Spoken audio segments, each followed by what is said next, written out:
So today I'm going to make yet another attempt to explain the two tribulations. And you can go and look all day long on Google and you'll see the Great Tribulation, the Great Tribulation, the Great Tribulation. Everybody talks about the Great Tribulation as if it is one, as if it is singular. All right, you can add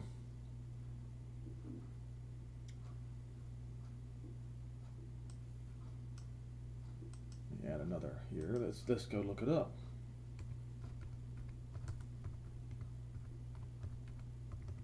All right, let's see what the world says. All right, let's see what Wikipedia says, or I don't know. Got questions? We'll look at Wikipedia in a minute.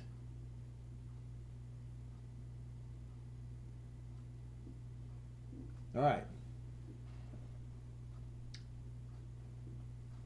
Answer. The tribulation is a future time period where, as they say, the Lord will accomplish at least two aspects of his plan. One, he will complete his discipline of the nation of Israel. Now the problem is misuse of the English language.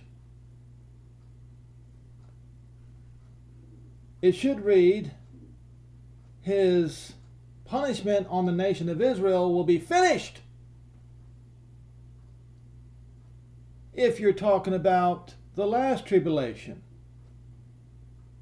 But you see, here's the problem.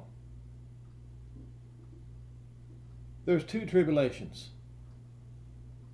They do not factor that in when they write this.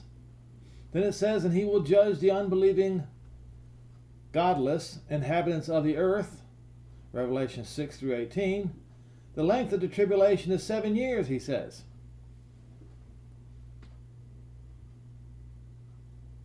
Then he says, it is determined by an understanding of the 70 weeks of Daniel. All right.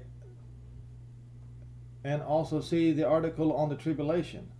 Well, I thought this was the article on the tribulation. The Great Tribulation is the last half of the tribulation period, 3.5 years in length. It is distinguished from the tribulation period because the beast, or Antichrist as they say, will be revealed, and the wrath of, as they say, God will greatly intensify during this time. They're always as if it is future tense, future tense, future tense. This is how they manipulate your mind, and it's so easy to understand the two tribulations. If you get it in your head, the truth, that there are two tribulations, one occurred for the people of Judah and Jerusalem, aka on Israel, at the time of the destruction of Jerusalem, and then the other one occurs at the end when the time of the Gentiles comes to an end. It is so easy. They have, when you read this, they have a great intricate argument for their narrative, but their entire narrative is wrong. If they would have just read the words of Yehoshua himself, they would have known that their carefully crafted narrative has been dashed to pieces by simplicity. So we're going to go to that place where simplicity dashes complexity to pieces here.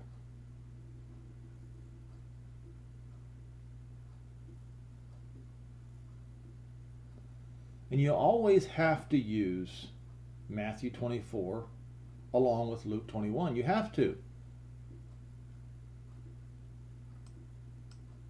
So, when was Jerusalem destroyed? Let's look it up, shall we? You see destruction of Jerusalem, right? All right. When was the destruction of Jerusalem?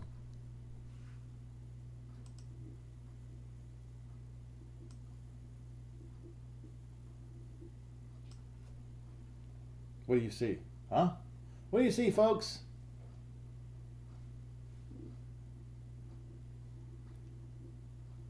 My timeline says that the temple was burning on August the 10th, which would have been the 9th of Av, and that the city was destroyed on September the 8th. Okay? So apparently, according to this, they broke through the walls in March of 70. And according to my calculations, July 14th, the sacrifices and oblations were caused to cease. And August the 10th, the temple was burning. Now, when was the destruction of Jerusalem? So let's go back. It says the destruction of Jerusalem. So this right here is, according to history books, past tense.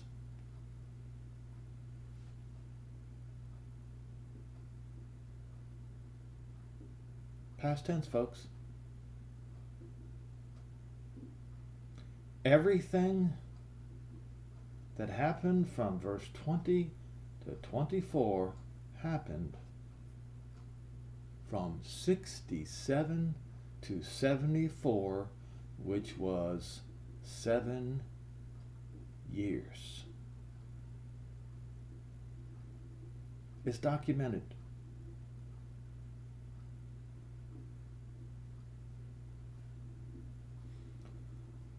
It says, when you see Jerusalem compassed with armies, this was Titus, then you know that its desolation thereof is nigh. We just read what it was. Desolation of Jerusalem. When was it destruction of Jerusalem? 70. And the war was over in 74 when they took Masada. Okay?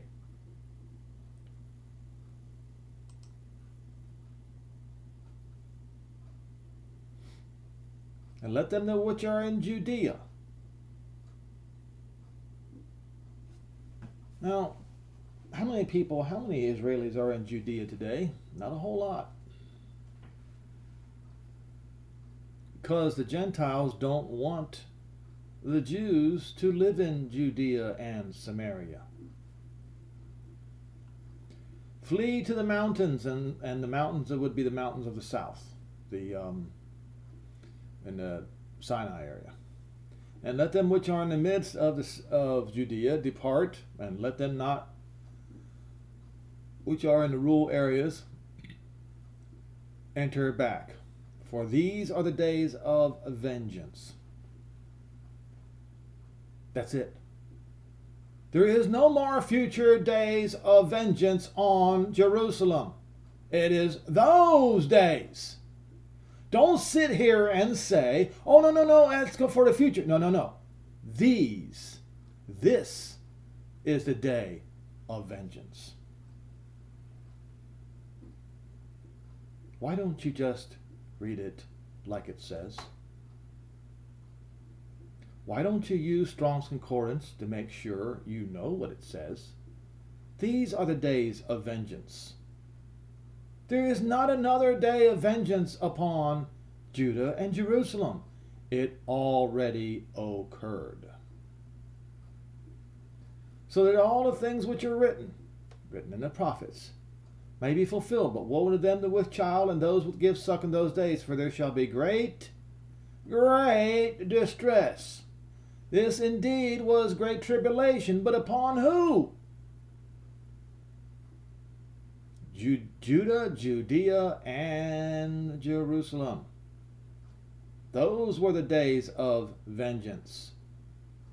And if those were the days of vengeance, then there is no more days of vengeance after Israel is declared a state, there is no more days of vengeance on Judah and Jerusalem.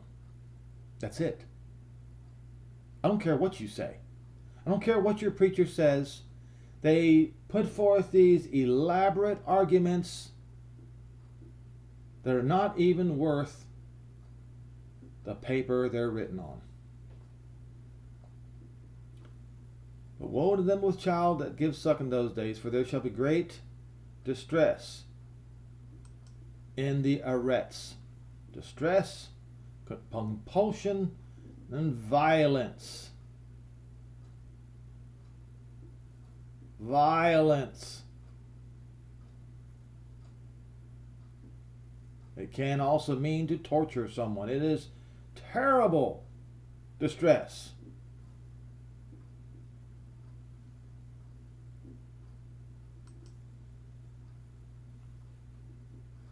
And they will fall by the edge of the sword, and shall be led away captive into the Gentiles.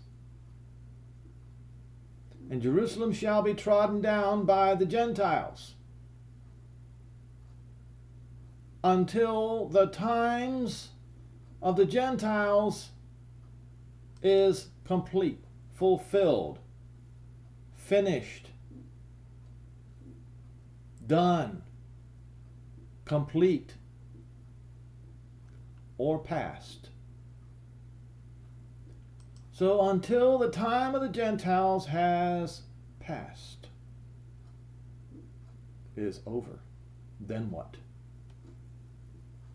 Then what?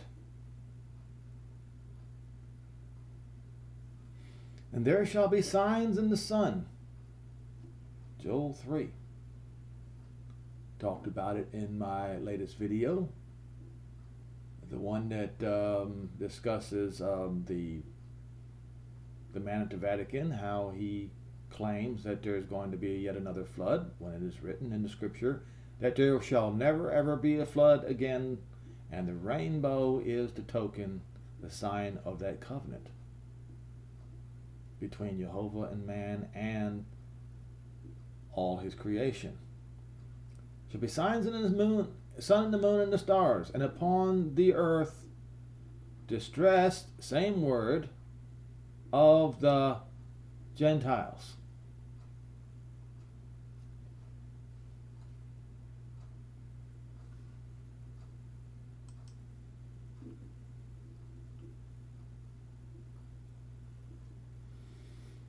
With perplexity, the Mediterranean Sea and beyond, the waves are the waves are roaring, tsunamis all over the place. Why? Because a great earthquake has struck. Great earthquake that probably, if you go watch Dutch Sense on YouTube, you will see that earthquakes reverberate around the world. When one great big earthquake occurs, it pushes plates, which causes more earthquakes.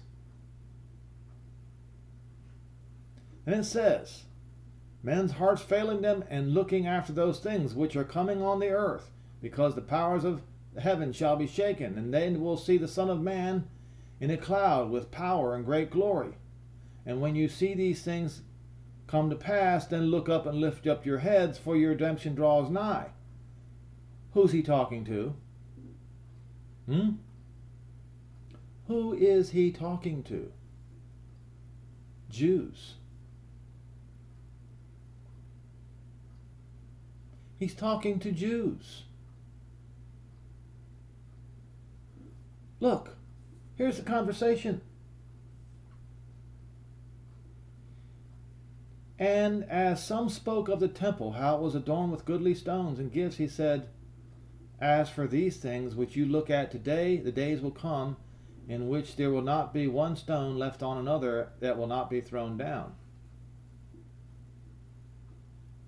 Then he said, then they asked him, saying, Master, but when shall these things be, and what sign shall there be that these things shall come to pass? And he said, take heed you be not deceived, for many will come in my name, my authority,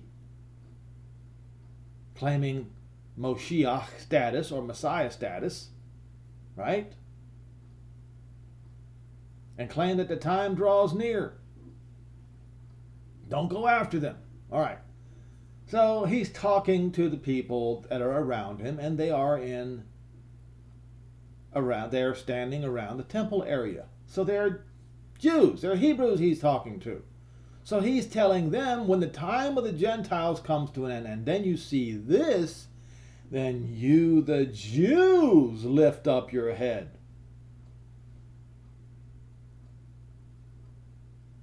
And look up at the sky, because your redemption draws near. So, once again, let's go to Matthew 24. So immediately after the tribulation, they use a different word, but it means the same thing, distress, tribulation. Of those days shall the sun be darkened. So what is the tribulation of those days? Well, the problem is with you Christians, you just generalize and you say the Great Tribulation. Well, you're wrong. When you do it that way, it's already a lie. It's already untruth. It's already a false narrative. The tribulation of those days was Jerusalem's tribulation. After Jerusalem's tribulation is over, and the time of the Gentiles comes to an end, as we just read in Luke 21, shall the sun be darkened, and the moon shall not give her light, and the stars shall fall from the sky. So this is the sign in the sun and the moon and in the stars that's written about in Luke 21. And then shall appear the sign of the Son of Man in the sky, and then all the tribes of the earth shall mourn. Not shall mourn, shall be cut off. So if you go and read to cut off, strike, to be smitten, okay? There is no ambiguity here, folks. There's none at all. So if we go back to Luke 21, you see, until the time of the Gentiles is fulfilled. Well, when the time of the Gentiles comes to an end, what's going to happen to the Gentiles? Answer?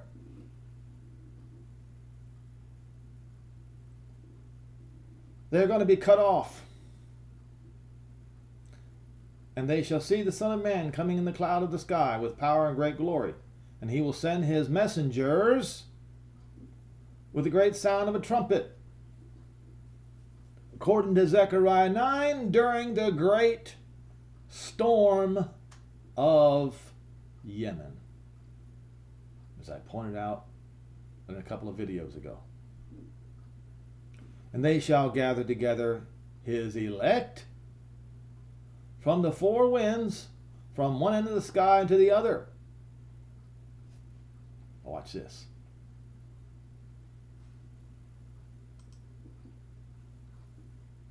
Valley of dry bones.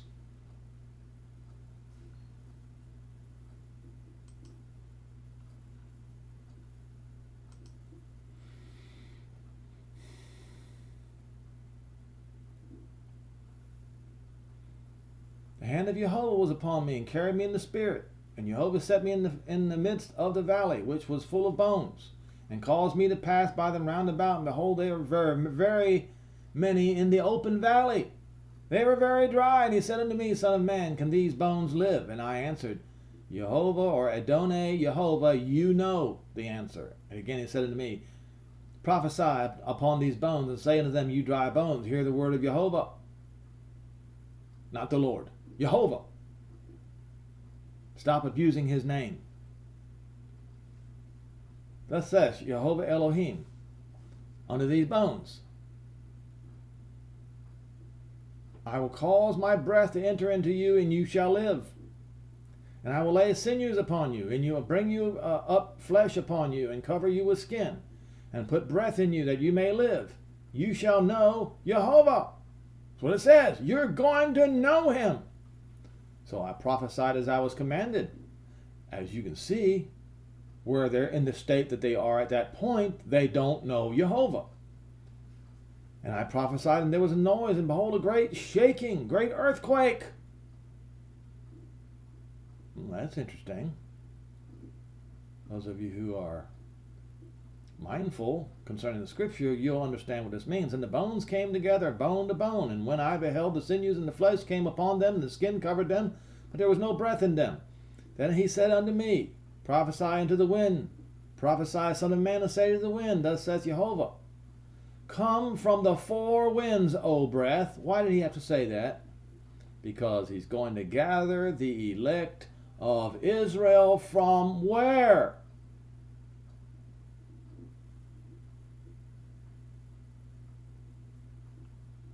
From the four winds.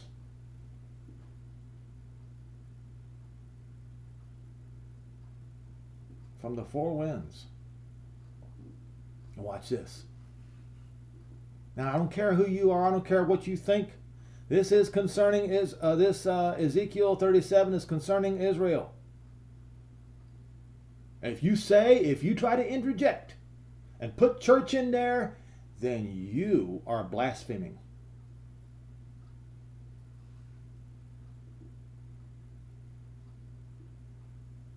So I prophesied as he commanded me, and the breath came into them. And they lived and stood upon their feet, an exceeding great army. Now, you Christians, you say a small remnant. Well, you lie. You do not know the power of Jehovah. You do not have faith in the power of Jehovah. I've had Messianic Jews who are literally Jews. I'm not saying every Messianic Jew is literally Jew. Please do not misunderstand me. When I say literally Jews, I mean by blood.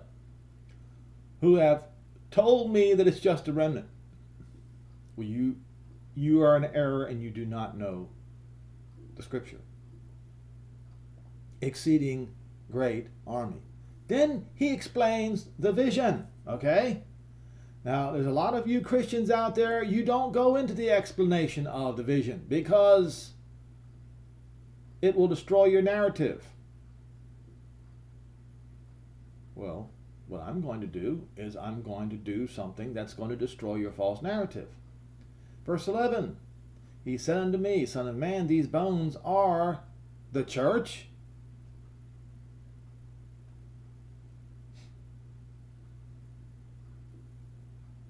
They are the house of Israel. They say, our bones are dried and our hope is lost. We are cut off from our portion. We are cut off. Okay, we are divided. Our land is divided. We are cut off. We cannot be allowed. We're not allowed to go back. Period. And that's what's happening today. All the way to this day. Therefore prophesy and say unto them, says Adonai Jehovah, my people, I will open or I will appear your graves and cause you to come up out of your graves and bring you into the land of Israel. So the place where they have been scattered are graves in the eyes of Jehovah. Okay, let's look at Matthew. Actually, let's look at Luke. We'll look at both of them.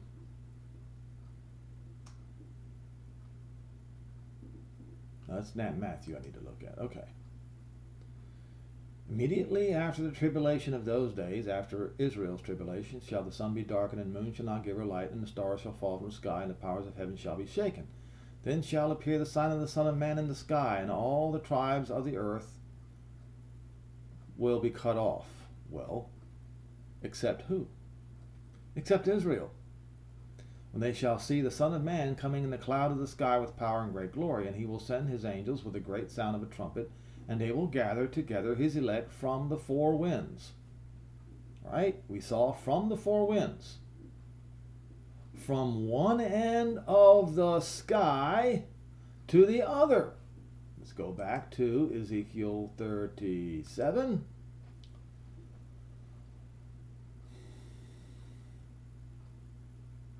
open your graves and cause you to come up out of your graves and bring you into the land of Israel, and you will know Jehovah. You will know Jehovah. When I open your graves, my people, and brought you out of your graves, I will put my spirit in you, and you shall live, and I shall place you in your own land, and you shall know Jehovah has spoken it and performed it. Now, this thing continues. It doesn't stop. I know you Christians, you want to hold on to your false narrative for dear life, but forget about it. It's not going to help, folks. The word of Jehovah came again unto me. Moreover, you son of man, take you one stick and write upon it for Yehudah, and for the children of Israel his companions, and take another stick and write upon it for Joseph, the stick of Ephraim, and for all the house of Israel and his companions, and you join them together into one stick, and they shall become one in your hand. And when the children of your people shall say unto you, saying, won't you show us what this means? You say to them, this is what Adonai Jehovah says. Look, I will take the stick of Joseph, which is in the hand of Ephraim, and in the tribes of Israel his fellows, and I will put them with him, even with the stick of Yehudah, and make them one stick, and they will be one in my hand. And the sticks which you write there shall there be in your hands before your eyes, and say unto them, says Jehovah Elohim, or says Adonai Jehovah, behold, I will take the children of Israel from among the Gentiles. Now you have your answer. The graves are the lands of the Gentiles. So, each and every Jew of the house of Yehudah, each and every Israelite of the house of Israel, led by Ephraim, though we are alive, we are laying in our graves.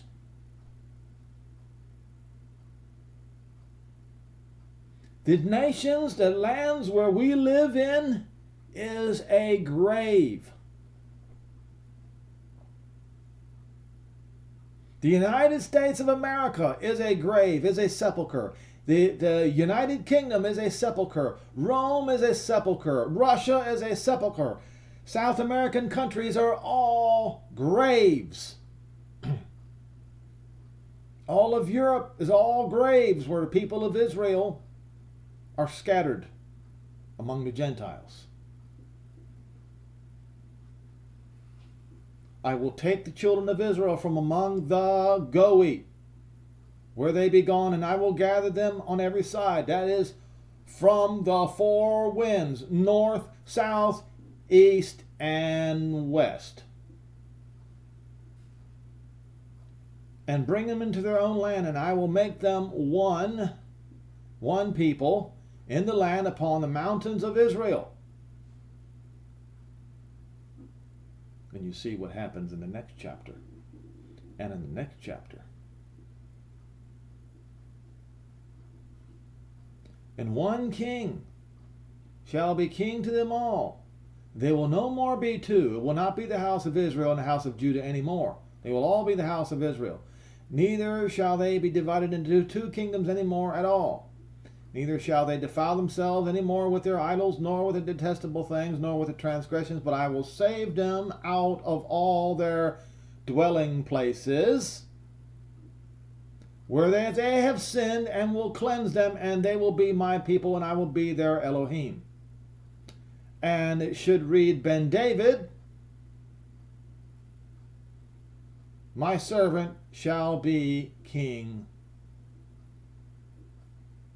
They will have one shepherd. They will walk in my judgments and observe my statutes and do them.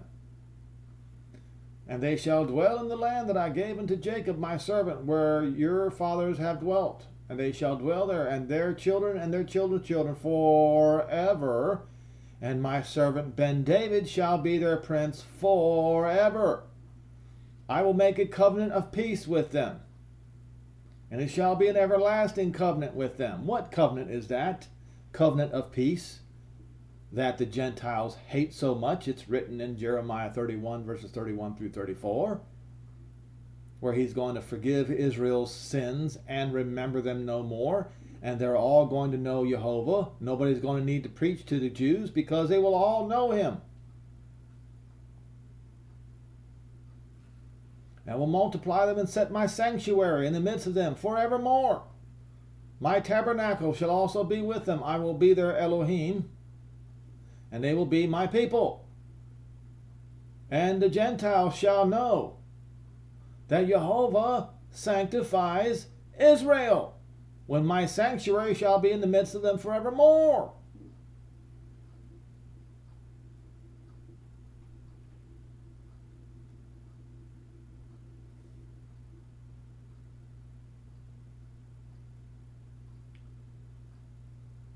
Now I want to show you, once again, as I have done often,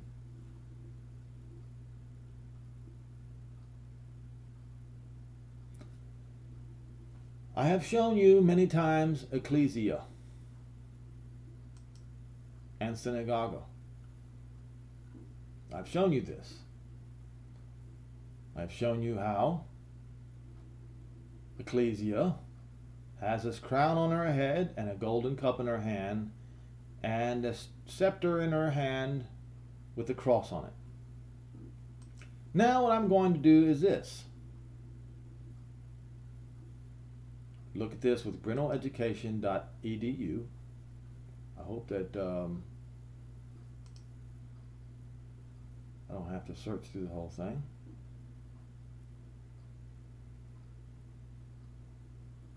Here we go.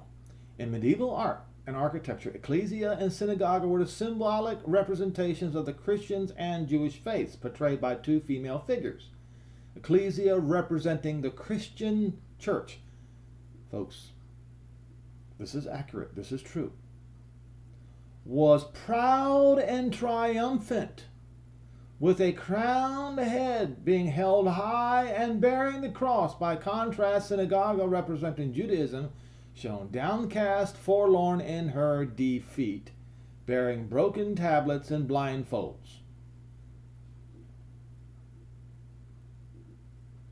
Illustrating her blindness to the truth of the, notice they avoid using the words new covenant. You see, because if they say new covenant, then you can search it and go back to Jeremiah 31 verses 31 and 34, and you'll see that the new covenant is for Israel. So they're not going to say new covenant. They'll say New Testament instead. New Testament does not cover as much truth as New Covenant does, as I have pointed out many times. Many European cathedrals bear the statues of ecclesia and synagogue, and they are depicted in stained glass as well. All right. So, the defeat of the Jews, triumphant of the Christians. Let's look at another one. See if I can find any more.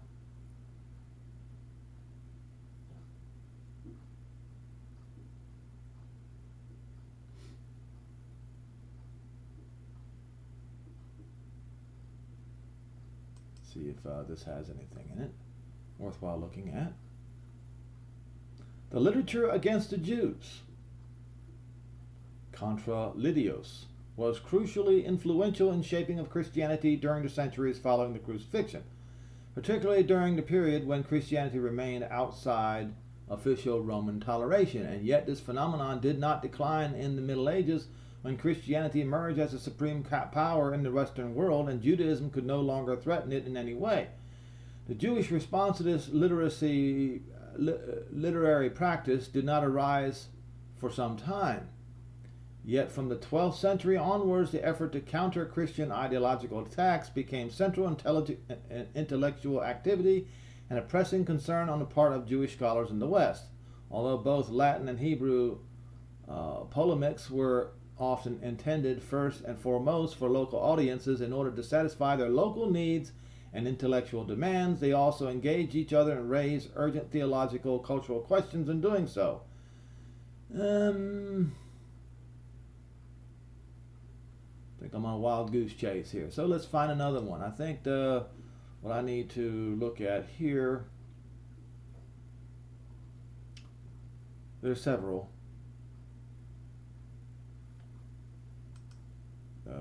Encyclopedia.com. Ecclesia et Synagoga, the name given to the symbolic representation in Christian art of the Middle Ages of the victorious church and defeated synagogue. I want you to, folks, you've got to hear me out. You've got to understand what I'm trying to explain to you. Okay?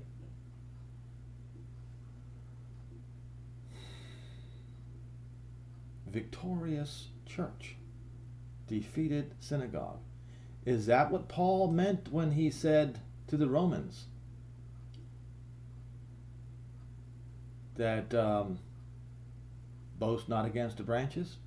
Is that what Paul meant? Then he said, if you boast against the branches, you don't bear the root, but the root bears you, and you will say the branches were broken off that I might be grafted in. Well, because of unbelief they were broken off, and you now stand by faith. Do not be high-minded, but fear, for if Jehovah did not spare those natural branches back in the tribulation of 70, take heed lest he also not spare you in the coming tribulation. Look at the goodness and severity of Jehovah. On them which fell severity, but toward you goodness, if you continue in this goodness, otherwise you also will be cut off. He said, boast not against the branches, and if you do, you're going to be cut off. Well, what does it say right here? It says the tribes of the earth will be cut off. Where do you think Paul got his information from? And who was he speaking to? Paul was speaking to the Romans versus the Jews. He said, boast not against those branches of Israel. Because if you do, you're going to be cut off. Well, guess what? The time of the Gentiles, when it comes to an end, the Gentiles are going to be cut off. Now you know how to read this. You see?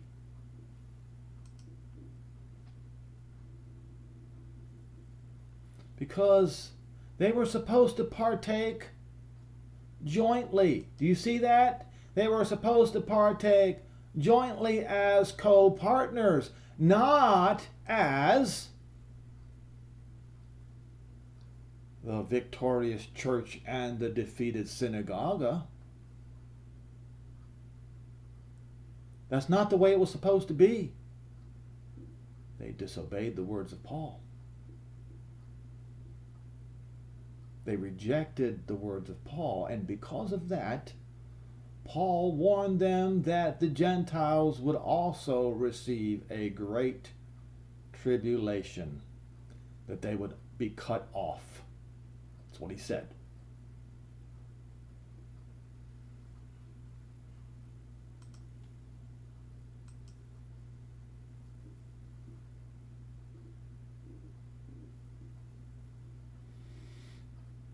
And they also, not if they abide not still in unbelief, before stay on unbelief. They will be grafted in, for Jehovah is able to graft him in again. What says right there in Ezekiel 37, Ezekiel 38, and Ezekiel 39, when he goes and gathers them up out of the lands, out of their graves, so to speak, out of the lands of the Gentiles, they're going to know Jehovah. They're going to believe. Don't sit there in your high-mindedness and try to dictate to Jehovah how he's going to make Israel believe. That is not your place. If he says he's going to save them first and then they will believe, then so be it. His will be done.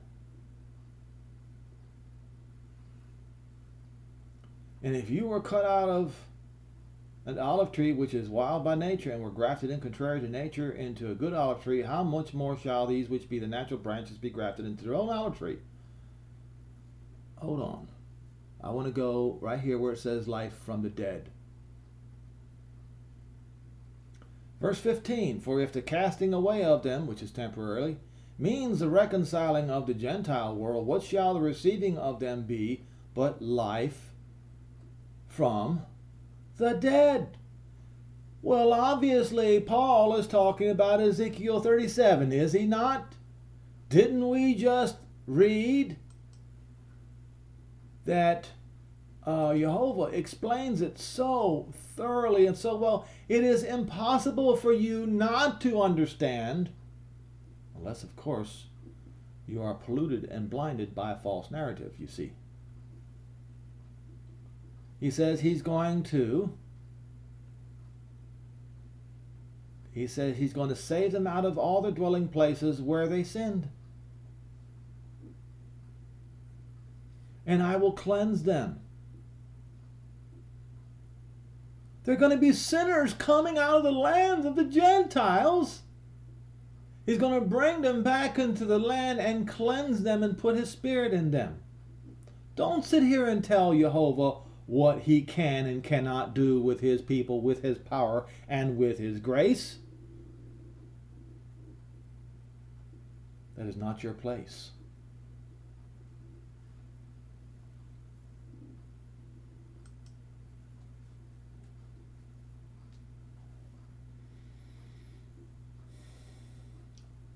For I would not, brethren, that you should be ignorant of this mystery, lest you should be wise in your own conceits, that blindness in part has happened to Israel until the time of the Gentiles is finished, is over. And so all, every, that is without exception of half-breeds. No, it doesn't say that. With the exception of 25%ers. But no, it doesn't say that. And it says, all Israel shall be saved, because it is written, there shall come out of Zion the deliverer, and shall turn away unholiness from Jacob. We just read that. Because this is my covenant, my new covenant. Read Jeremiah 31, verses 31 through 34. Unto them when I shall take away their sins. Now concerning the gospel, they might be enemies, O Roman, for your sakes. But concerning the election, they are the beloved for the patriarch's sakes. So now when you read this, and he shall send his messengers with a great sound of trumpet. When? When the time of the Gentiles comes to an end. Like we read in Luke 25.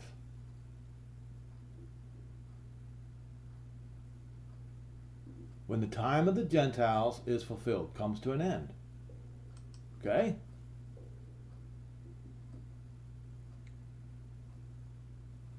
They will gather together his elect from the four winds, from one end of the sky to the other. Okay? Romans 11.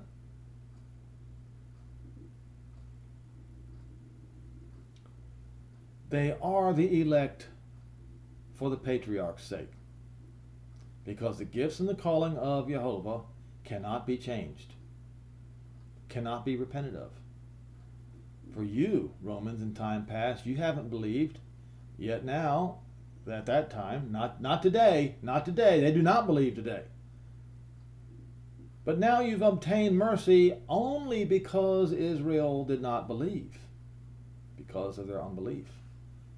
Even so, that these also, who don't believe, will be given mercy because you were given mercy. For Jehovah has concluded all in unbelief, so that he might have mercy upon all. So why then did Ecclesia not show mercy on the Jews? Why did Ecclesia not partake jointly of the root with the Jews? Why did they not see themselves as equivalents to the Jews? Why did they raise themselves up against the Jews in triumph?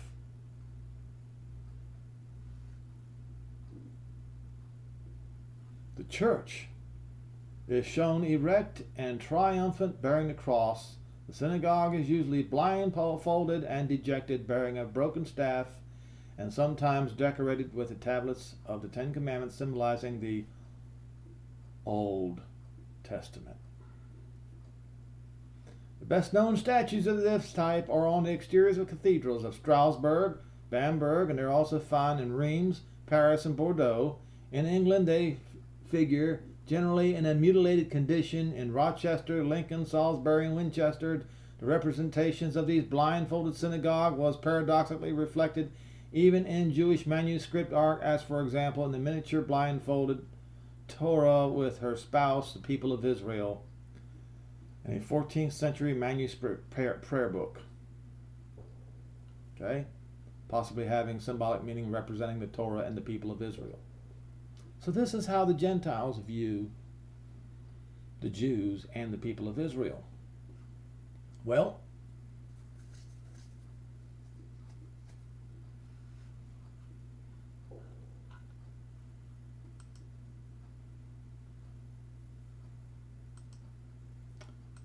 it's Revelation 18, I think.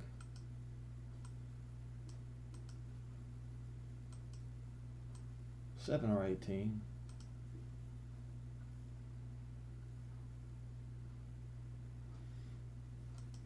See what 17 looks like. Yeah, 17.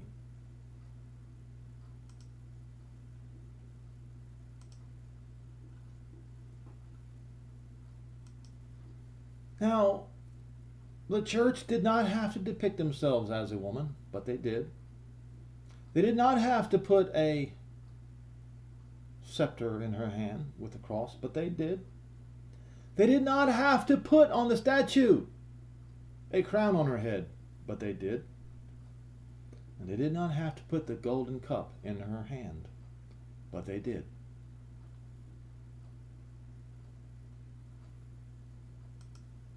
Proof? Let's look at the images again.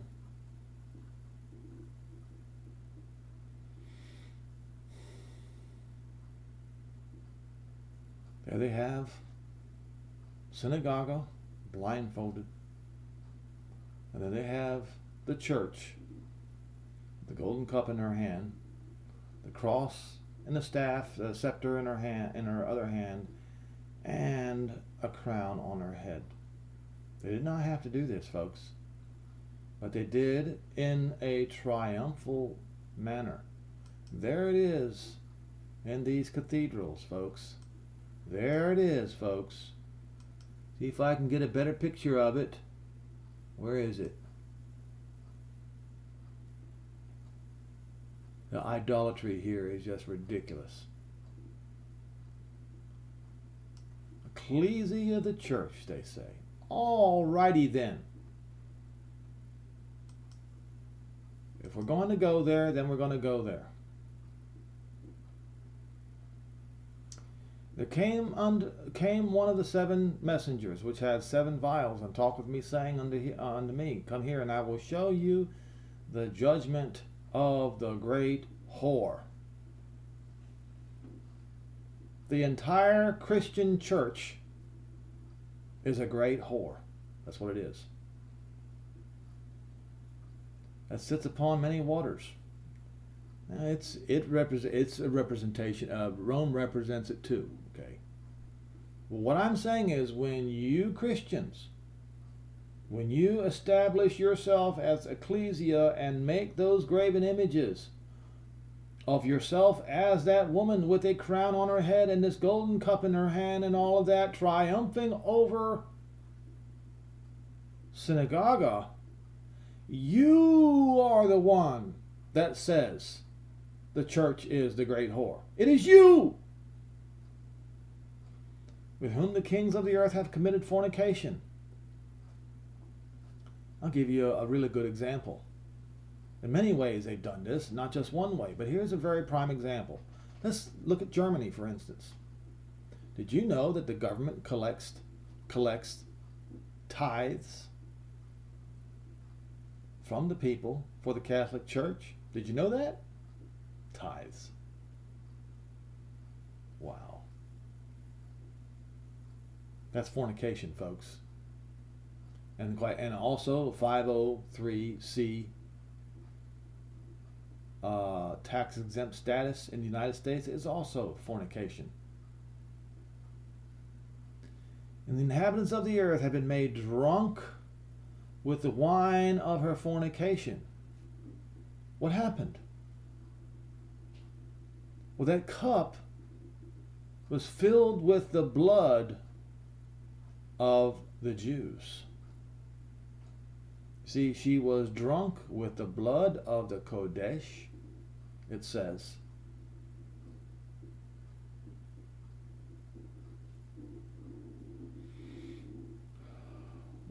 All the inhabitants of the earth have been made drunk with the wine of her fornication. So he carried me away into the spirit in the wilderness. And I saw a woman sit upon a scarlet-colored beast, full of names of blasphemy. One name of blasphemy is God. Another name of blasphemy is Jesus. There are many. Because those are not the names of the Elohim of Israel, nor the Moshiach. Neither of them are. They're a replacement. They're fakes and frauds.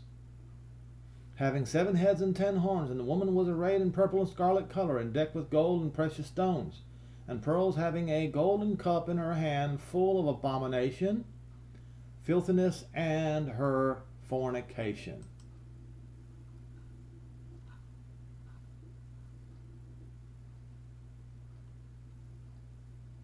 This golden cup that's in her hand, right here, right there, is full of abomination, filthiness, and fornication. So when you go to your church and you drink of that wine, you are drinking of the wine of ecclesia's filth and fornication.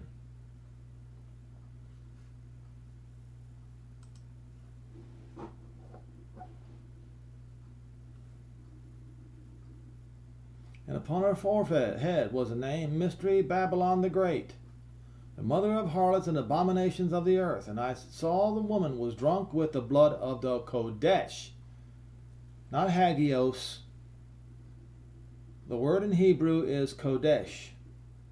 That is the Jews.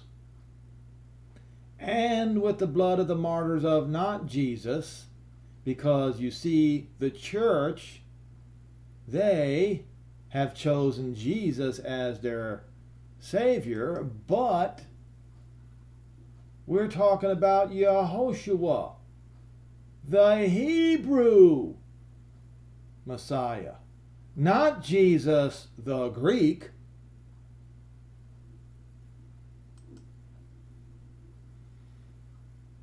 She was drunk with the blood of the Kodesh and with the blood of the martyrs of Yehoshua. And when I saw, I wondered with great wonder, and the messenger said unto me, Why did you marvel? I will tell you the mystery of the woman and the beast that carries her, which has 7 heads and 10 horns, and the beast which you saw was and is not.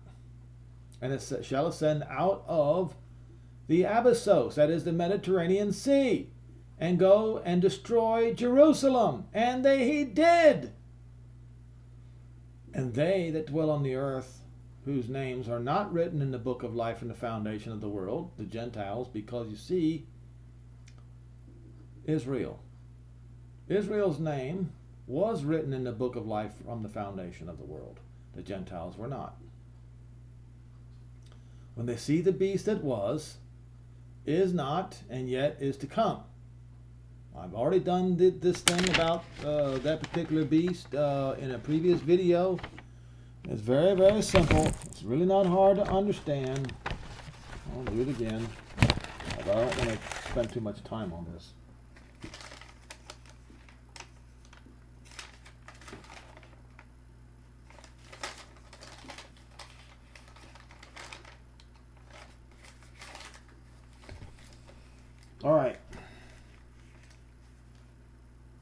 They are Augustus, Tiberius, Caligula, Claudius, Nero, Galba, Vitellius, and Vespasian.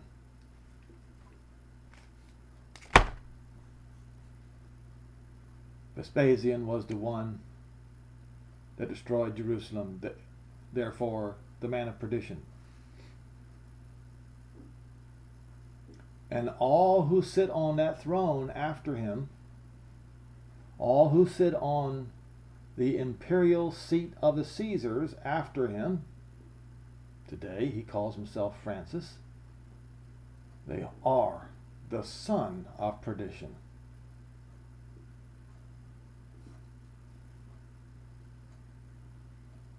So Vespasian went into perdition, and the 10 horns which you saw are 10 kings that received no kingdom as yet. They receive one power as king, 1 hour with the beast. They have one mind, and they shall give their power and strength unto the beast. And they did. Now what will they do now? These are going to make war with the Lamb. But not just them. They're going to make war with the Lamb during the Gog-Magog war. How do I know this? Let's go. Ezekiel. That's it. Yes, it's Ezekiel 39.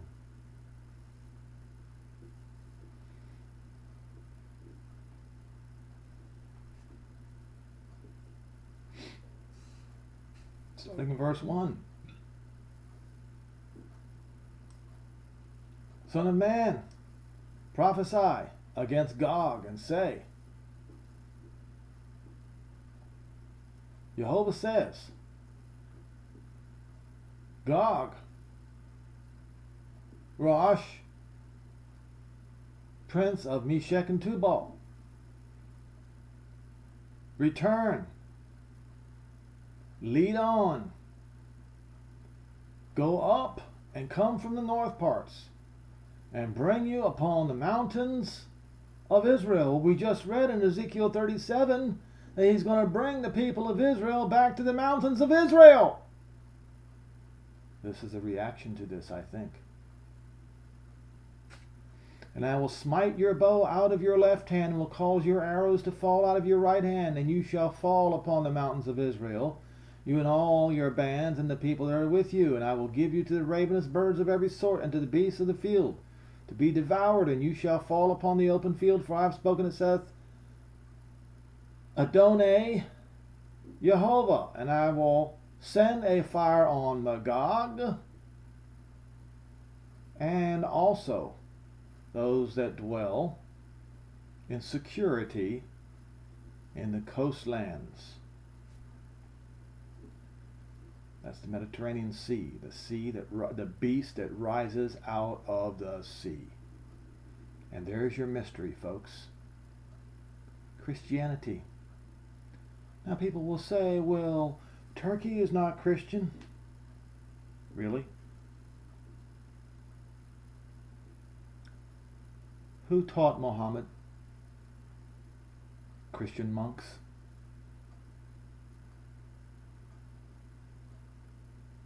It's just another Protestant religion. That's all it is. Islam.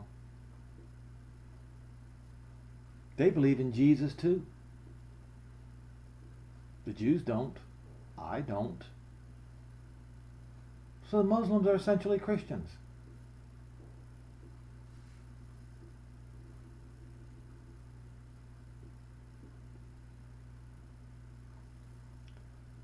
So,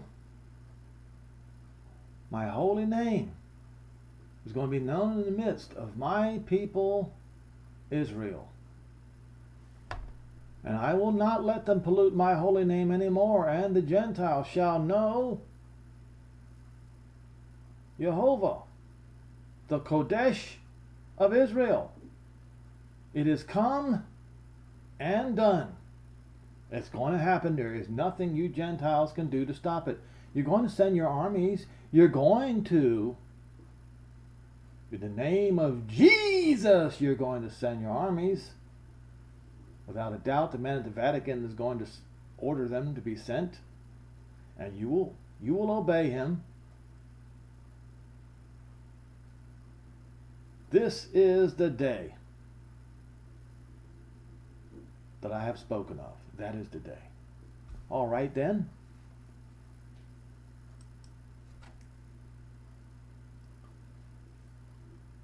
They will make war with the Lamb, and the Lamb shall overcome them, for he is Master of masters and King of kings.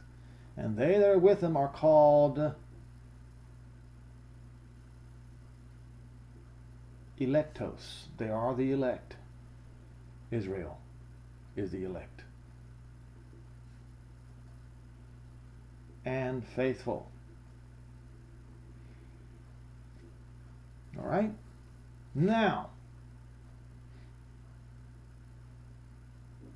there are no excuses, folks.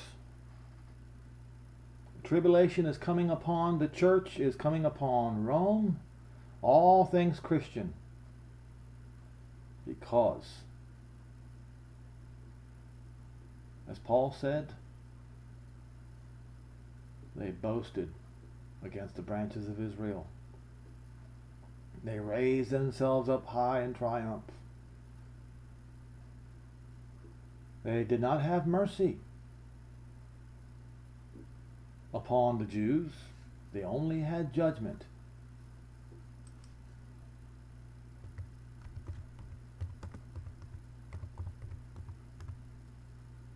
James 2 and verse 13 says,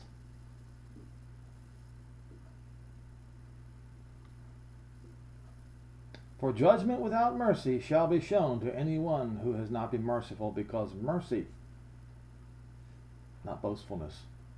Paul said don't boast against the branches, but the Romans didn't listen. They boasted against the branches. They beat the branches. They burned the branches. They did not have mercy on the branches, so the final judgment is going to be, for judgment without mercy will be shown to anyone who has not been merciful, because mercy is what triumphs. No, boastfulness cannot triumph. Boastfulness will be struck down. And you Christians, you're going to find out the hard way.